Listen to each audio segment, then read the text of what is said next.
Estamos en 1 Timoteo. Primera carta del apóstol Pablo a Timoteo, ya llevamos varios domingos hablando de esta carta. El capítulo 3, el hermano Jorge estuvo hablando la semana pasada, el domingo pasado, ¿verdad? Y allí se da un indicio muy importante para retomar el inicio del capítulo 4.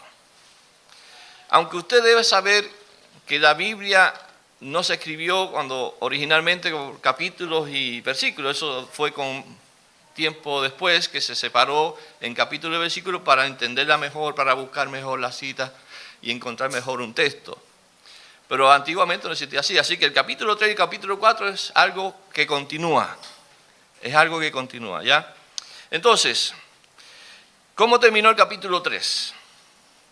Pablo le dice a Timoteo,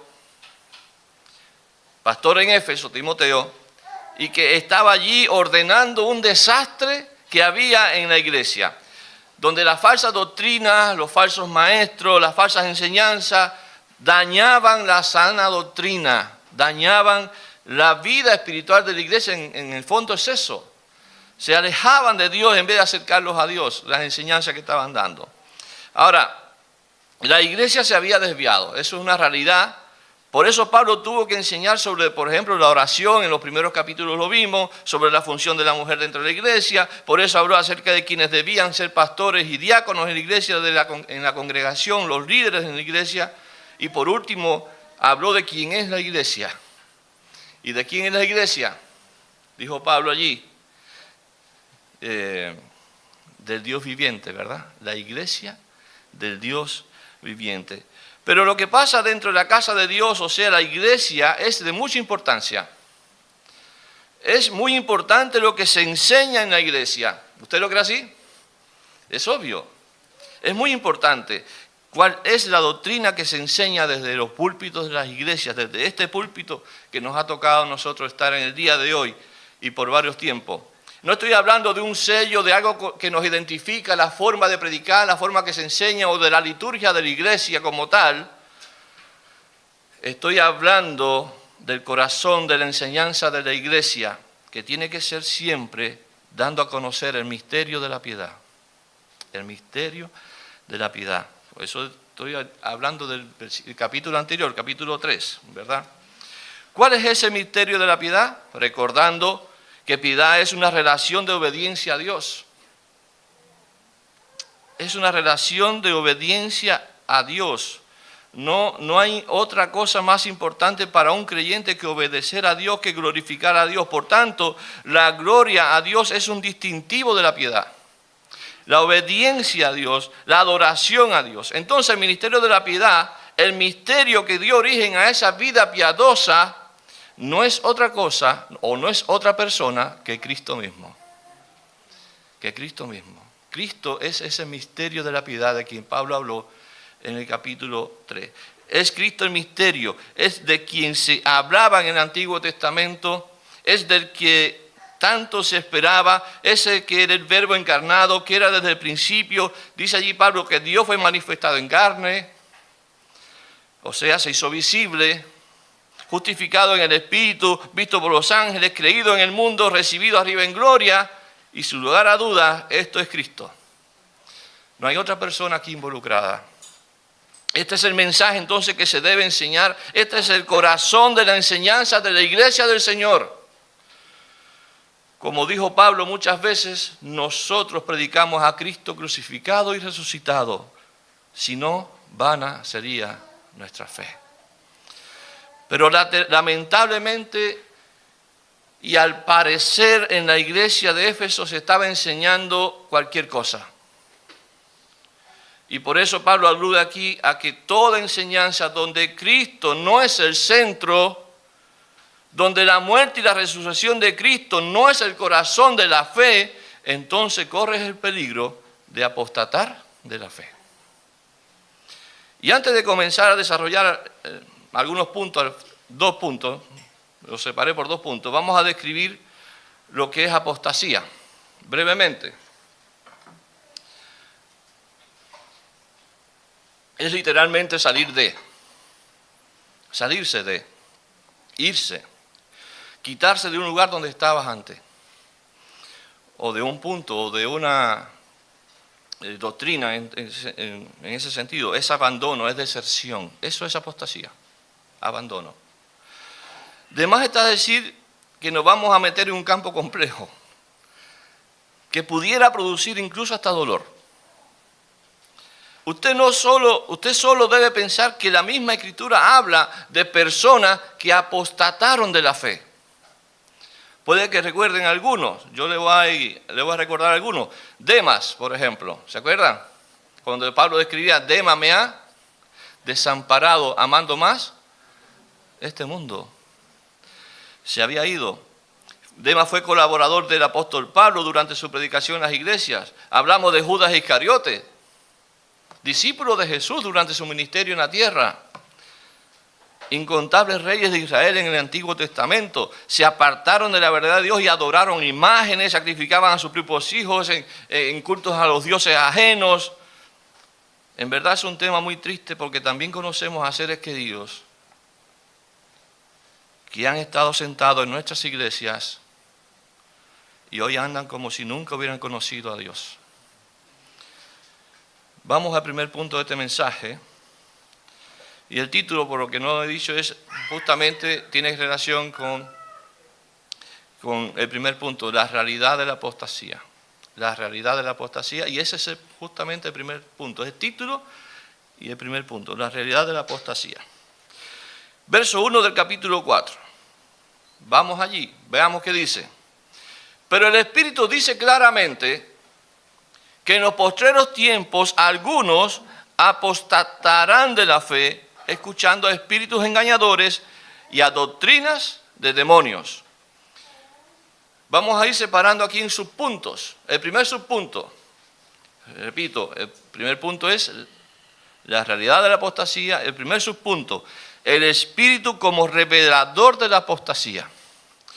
La realidad de la apostasía está respaldada porque es una revelación divina. Aunque es el apóstol Pablo el que escribió la carta a Timoteo, el origen de esta revelación es el mismo Espíritu de Dios, alertando al hombre de Dios, al misionero, al apóstol, a la iglesia, de lo que podría estar ocurriendo o que iba a ocurrir dentro de las iglesias. Y no debemos darnos... Y esto debe darnos una alerta, hermanos, sobre lo que pasa en cada creyente que está sentado en la iglesia o que asiste a una iglesia. El Espíritu dice claramente, o sea, notoriamente, expresamente, que en los postreros tiempos algunos apostatarán de la fe. Esto es la enseñanza bíblica de la palabra de Dios, de la verdad. Ellos van a apartarse de la enseñanza bíblica, de la verdad bíblica, de la verdad de Dios, de la palabra de Dios. En el capítulo 20 de Hechos, el apóstol Pablo reunió a los líderes de la iglesia y allí les dijo lo siguiente: después de mi partida saldrán de ustedes mismos. ¿A quién estaba hablando? A los líderes de la iglesia. Y dijo, después de mi partida, después que yo me vaya de ahí, después de 3 años que estuvo con ellos en Éfeso, después que yo me vaya, de ustedes saldrán lobos rapaces que no perdonarán al rebaño. Y se levantarán hombres que hablen cosas perversas. Ya Pablo lo venía diciendo y hablando. Si usted presta atención a estas palabras, Pablo le estaba hablando a personas que escucharon el Evangelio, que escucharon de Cristo, que se convirtieron en ancianos o líderes de esas iglesias. Sin embargo, en algún momento empezarían a hablar cosas que se alejan de la verdad y arrastrarían a muchos tras de sí. Desde el Antiguo Testamento se habla de la apostasía y de sus consecuencias. En 1 de Samuel, capítulo 15, lo vimos allí, quizás no lo busque. ¿Usted recuerda cuando Saúl perdonó al rey Agab y no obedeció la orden dada por Dios. Y dice allí el pasaje: y vino palabra de Jehová a Samuel diciendo: me pesa haber puesto a Saúl por rey, porque se ha vuelto de en pos de mí y no ha cumplido mis palabras.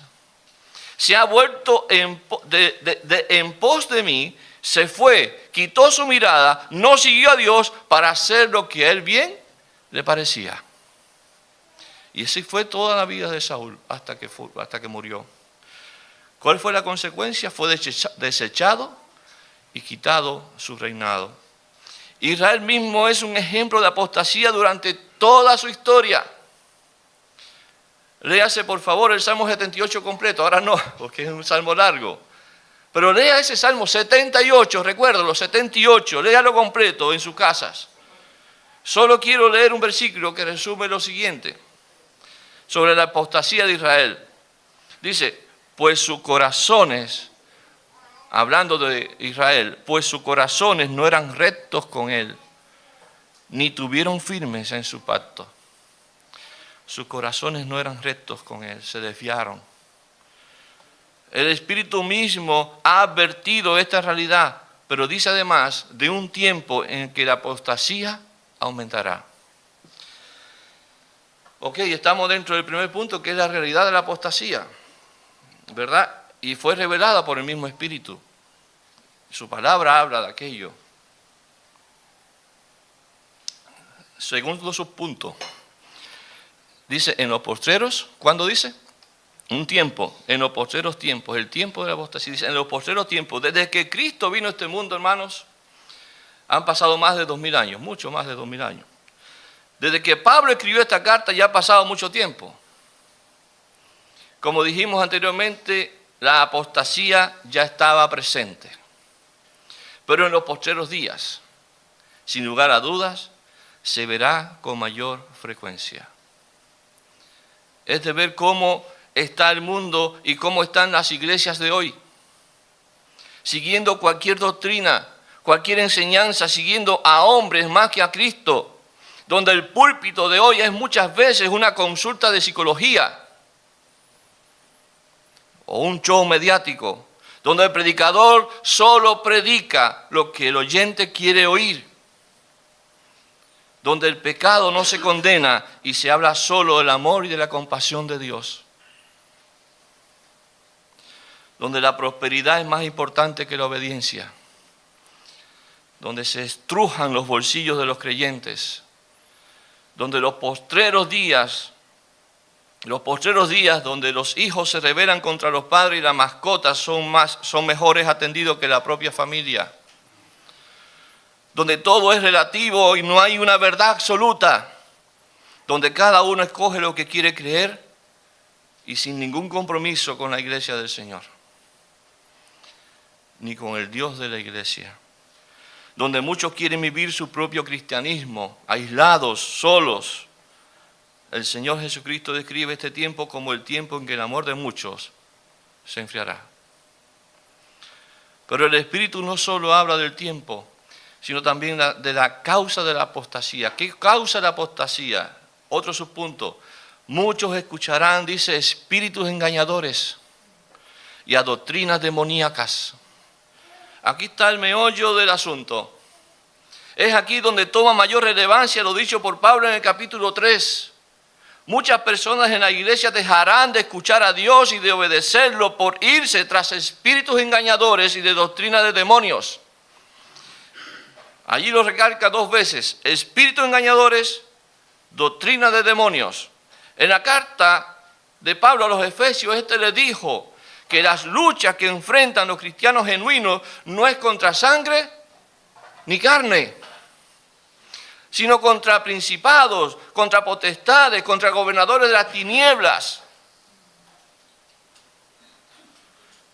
contra huestes espirituales de maldad. Dice allí que escuchando a espíritus engañadores, es decir, personas, cuando se habla de que vamos a verlo, verso 1, pero el Espíritu dice claramente que en los postreros tiempos algunos apostatarán la fe, dice, escuchando. Esa palabra escuchando da a entender personas que respaldan esas enseñanzas, que asienten esas falsas enseñanzas. Es como si se aferraran a ellas, las absorben para sí, se identifican con esas falsas enseñanzas. Eso que está diciendo ahí cuando dice escuchan. ¿Cómo puede suceder esto, hermanos? Son personas que han escuchado de Dios, que están en las iglesias. Esto sucede porque las personas que están en la iglesia, no todas han recibido genuinamente a Cristo en su corazón. Personas que les gusta la enseñanza cristiana, incluso cantan himnos y coritos cristianos, pero su relación con Dios es meramente intelectual. Es como la persona que conoce de otra toda su historia, incluso hablan de esa persona, pero nunca han tenido una relación con esa persona. En este caso, nunca han tenido una relación salvadora con Jesús.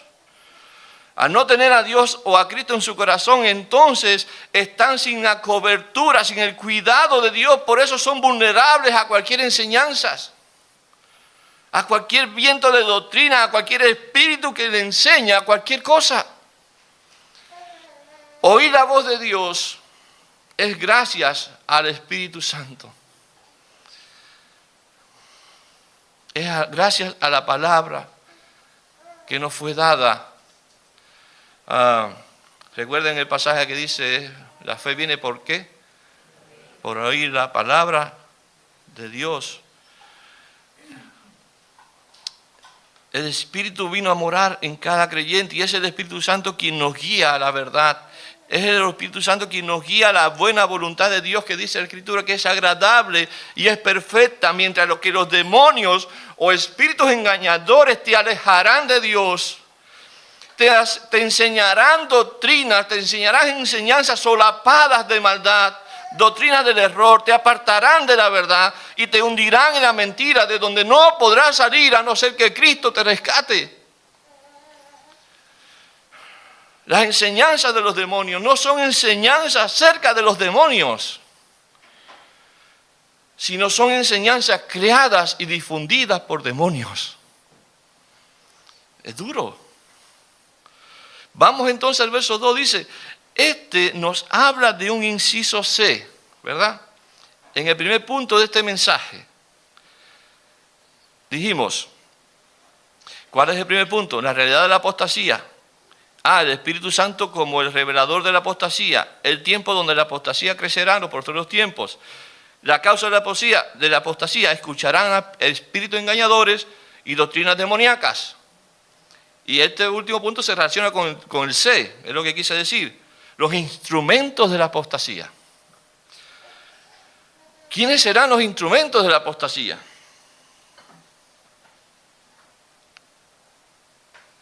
Su punto D.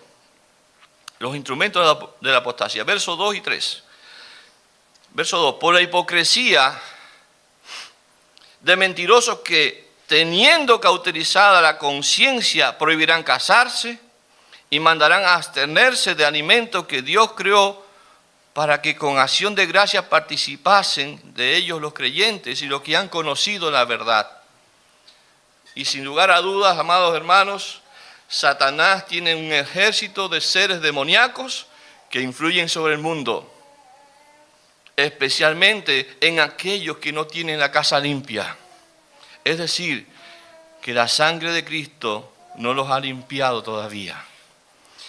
Y el Espíritu Santo, obviamente, no está en ellos.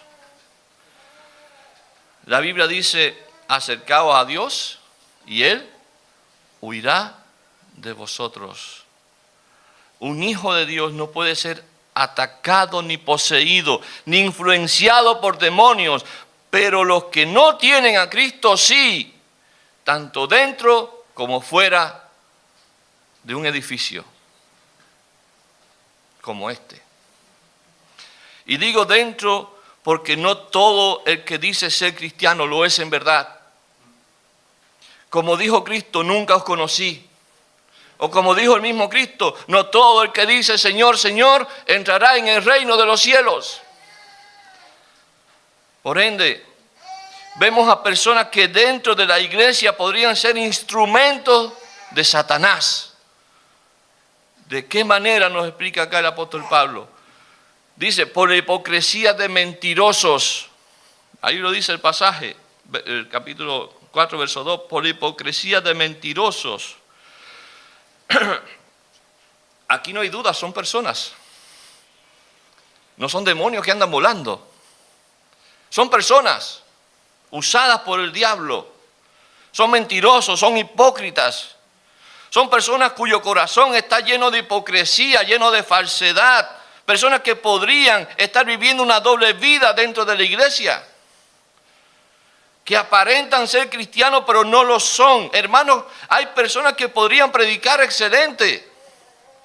Podríamos ver a muchos con títulos teológicos, doctores en teología, reverendos, algunos se llaman profetas, también le dicen apóstoles. Podríamos pensar que están sirviendo a Dios, pero en realidad son instrumentos del diablo, destruyendo la vida de las personas, alejándolos de Cristo. Aquí Pablo dice que tienen su conciencia cauterizada. Esta palabra podría ser entendida como personas que han perdido la sensibilidad, que les da lo mismo seguir hablando sabiendo que están deshonrando a Dios. De conciencia insensible. Y es duro decir esto, hermano, es difícil a la vez entenderlo. Pero así es el engaño. Socava sigilosamente la verdad de Cristo y hace que las personas fijen su mirada en cualquier cosa, menos en Cristo. Pablo da aquí dos ejemplos de cosas que son normales, que son buenas, como lo es el matrimonio y la comida. ¿A quién no le gusta comer? A mí me encanta comer. Sí, sobre todo si un asadito. Hermanos, es rico comer lo que Dios nos ha dado. Pero estos falsos maestros aprovechan esta instancia para enseñar en contra de lo que Dios ha creado. Hipócritas de conciencia insensible que distorsionan la verdad. Según el verso 3, Pablo dice, ¿prohibirán qué? Casarse. A ver, ¿qué hay de malo en no casarse? Nada. De hecho, Pablo alaba como una buena decisión a aquellos que pueden mantenerse solteros. Ojo, no estoy hablando de aquellos que se juntan con otra persona para vivir sin casarse. ¿Ok? Estoy hablando de aquellos que deciden no casarse nunca, no juntarse con ninguna pareja. ¿Ok? No se malentienda.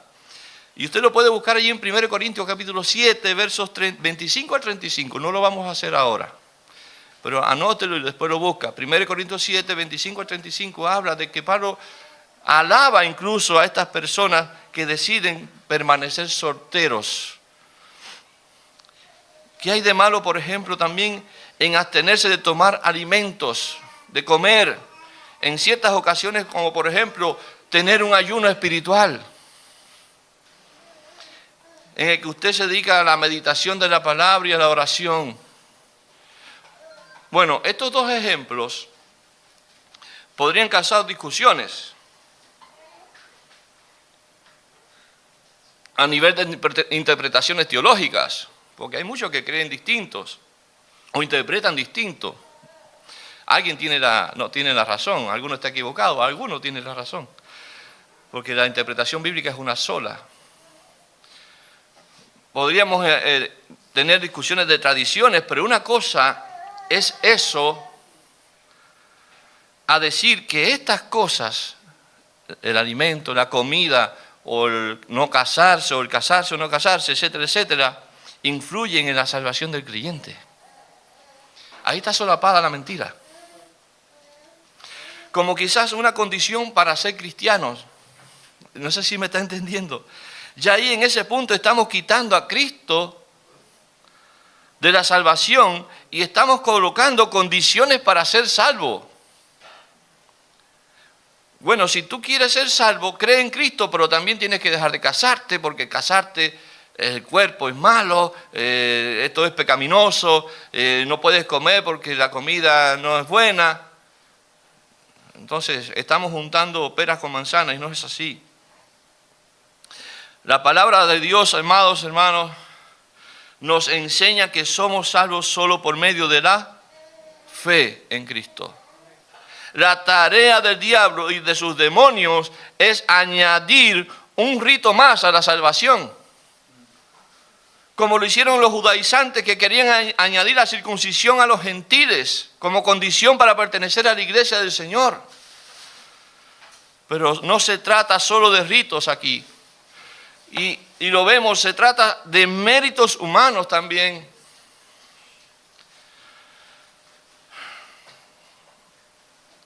Se trata también de méritos humanos. Me abstengo de comer o de casarme y eso me hace acepto ante Dios.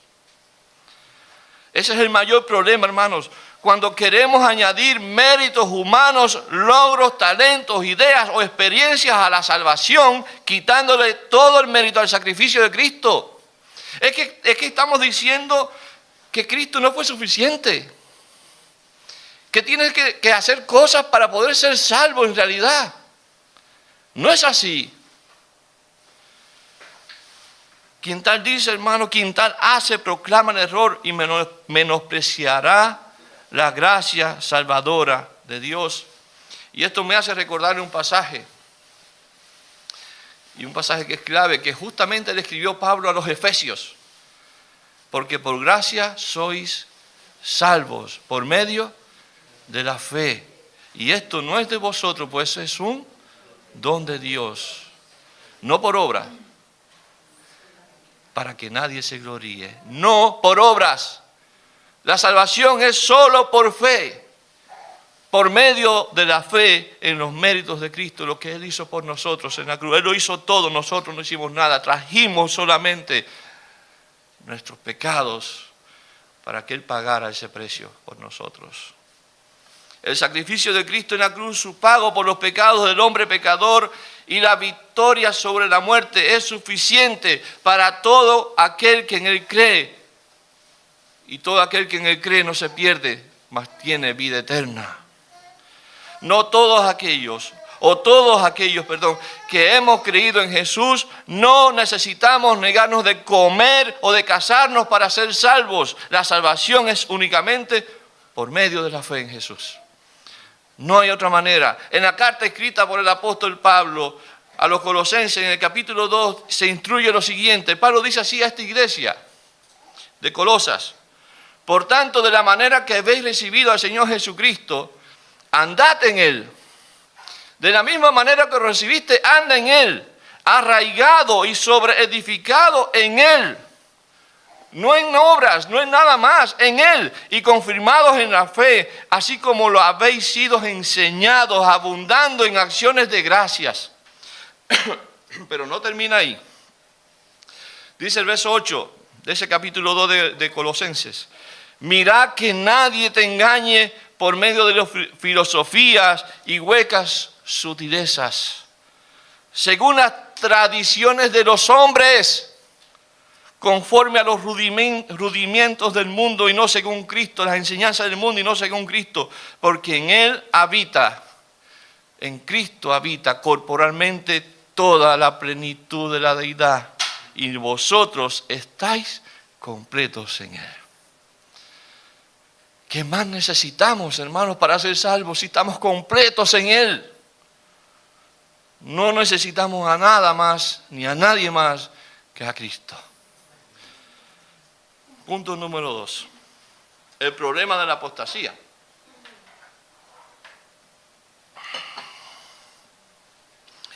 El problema de la apostasía.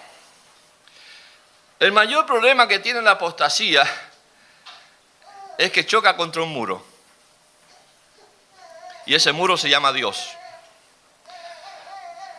El problema que tiene la apostasía o los apóstatas es que chocan contra Dios. Dice, prohibirán casarse y abstenerse de alimentos. Y si usted ve allí y sigue leyendo ese versículo, del versículo 3, prohibirán casarse y mandarán abstenerse de alimentos, y ahí sigue diciendo el pasaje, que Dios creó.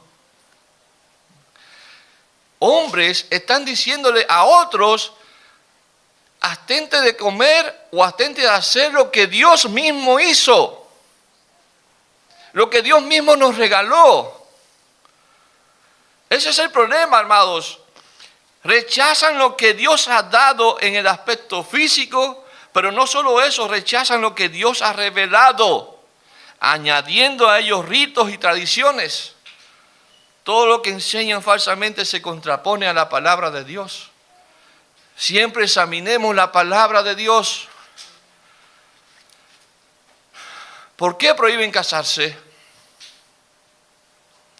¿Por qué prohíben comer si Dios, tanto el matrimonio como la comida, son un regalo de Dios para ser disfrutado de la manera, a la manera de Dios y para la gloria de Dios?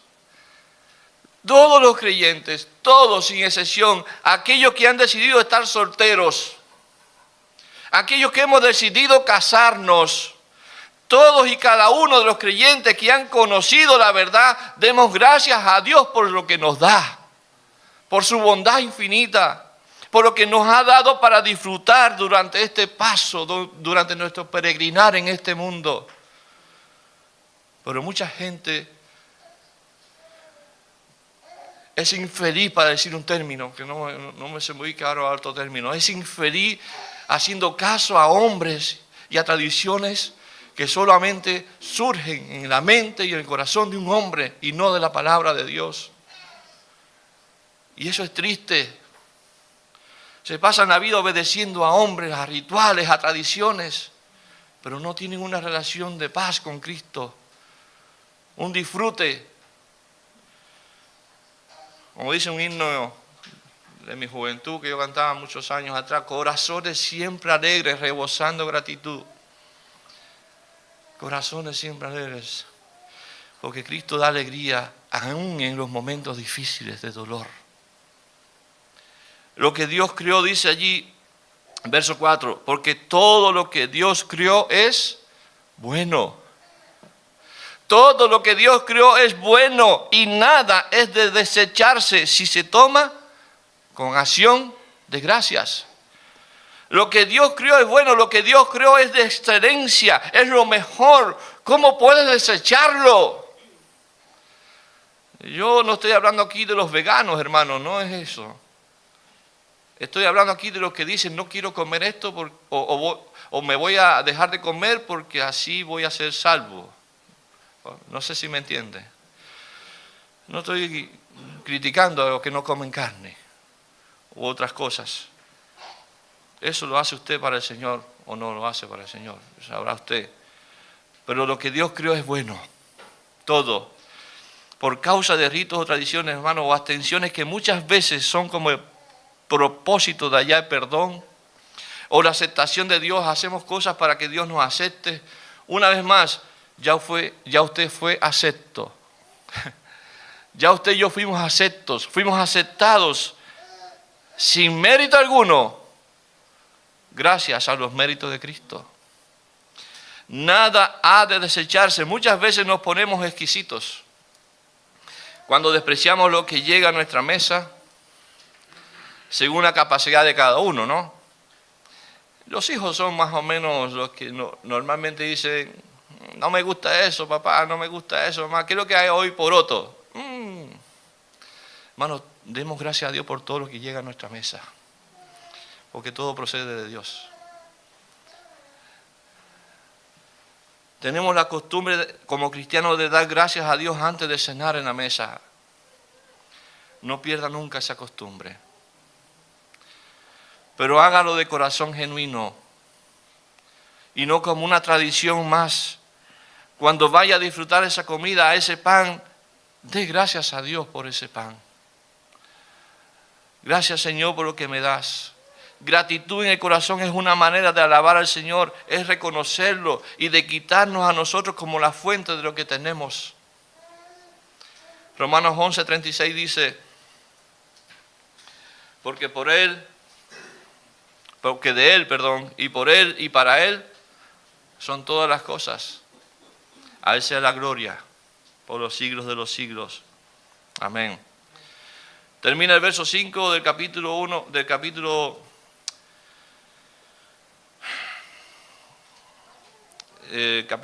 versículo 5 del capítulo 4 de 1 Timoteo, diciendo: porque por la palabra de Dios y por las oraciones es santificado. Por la palabra de Dios podría referirse al Génesis. No estamos seguros. Cuando Dios creó todo para el disfrute del hombre. Voy a leer algunos textos. Génesis capítulo 1, verso 28 dice: y los bendijo Dios a Adán y Eva, ¿no? Y les dijo: fructificad y multiplicaos, llenad la tierra y sojuzgadla, y señorear en los peces del mar, en las aves de los cielos y en todas las bestias que se mueven sobre la tierra.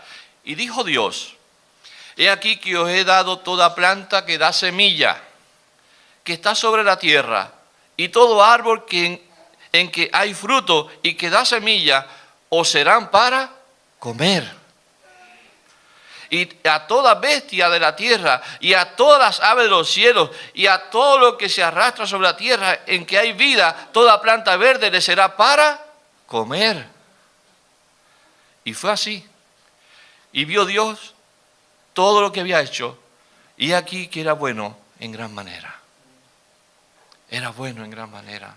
¿Cómo voy a desechar lo que Dios creó? La oración, sin lugar a dudas, se refiere a la gratitud al Señor por todo lo bueno que se nos da. Ahí el versículo 5 dice, versículo 4 y versículo 5, porque todo lo que Dios creó es bueno y nada es de desecharse si se toma con acción de gracia. Verso 5, porque la palabra de Dios y por la oración es santificado. La oración entonces se refiere a la gratitud al Señor, hermanos. Gracias, Señor, por todo lo que bueno que nos das. Conclusiones. La apostasía es y será una realidad en las iglesias. Esto ha sido revelado no por el pastor, sino por la misma palabra de Dios, por el Espíritu Santo de Dios. Se va a acrecentar en los últimos tiempos. La causa fundamental de la apostasía es que escucharán a espíritus engañadores y doctrinas de demonios. Los instrumentos son los mismos hombres, los que transmiten esa falsa enseñanza. Los maestros que con hipocresía y mentira revelarán falsas enseñanzas que nos alejarán de Dios. Prohibirán cosas que son creadas por Dios para el disfrute de sus hijos. Añadirán sutilmente ritos o tradiciones que hacen incompleto el sacrificio de Cristo, insuficiente. Niegan la eficacia de la gracia de Dios. Y unas pequeñas aplicaciones. Por causa de la apostasía, escudriña tu vida cristiana. Debes discernir cada enseñanza que escuchas, ya sea en este púlpito o fuera de esta iglesia. Sé que muchos escuchan a otros predicadores. Yo lo hago. Pero escojo aquellos que añaden a mi vida espiritual y no me alejan de la gracia de Dios. No obstante, tener cuidado, escudriñarlo todo, como dice Pablo, y retener lo bueno. Revisar si nuestra fe se basa en una relación viva con Cristo o solo en normas religiosas. Enseñar y vivir una fe centrada en la obra de Cristo, no centrada en nuestros méritos, porque no tenemos ninguno. Disfrutar responsablemente de los dones que nos dio el Señor. Disfrutar de ellos. Son para edificación, son para bendición, son para alegría, para disfrute, para crecimiento. Lo que Dios da es bueno. Los creyentes deben estar alertas. El abandono de la fe no siempre es repentino, sino que a menudo comienza escuchando a espíritus engañadores y doctrinas de demonios. Esto significa que la falsa enseñanza puede sonar espiritual o atractiva, pero su origen es maligno y su objetivo es desviarte de la verdad de Dios. Por último, quiero señalar lo siguiente. Debemos orar por nuestros seres queridos, que en algún momento escucharon la palabra e incluso la enseñaron. Pero como Demas, se han ido amando más a este mundo. Oremos para que Dios los inquiete y vuelvan al Señor. La verdad no me importa si vuelven a esta u otra iglesia, pero que vuelvan al Señor. La vida cristiana no es compatible con lo que el mundo ofrece o enseña. La vida cristiana se nutre de la palabra de Dios y solamente de ella. Oremos para que el Señor nos dé discernimiento de nuestra propia vida. ¿Qué hago hoy día que reemplaza la gracia de Dios en mi vida o en mi relación o en mi vida de iglesia? ¿Qué hago hoy día que reemplaza la gracia de Dios? Ven cada domingo a la iglesia, pero si lo que te mueve a venir aquí es, si no voy, Dios me puede castigar, o si no voy, no agradaré al Señor, eso está mal.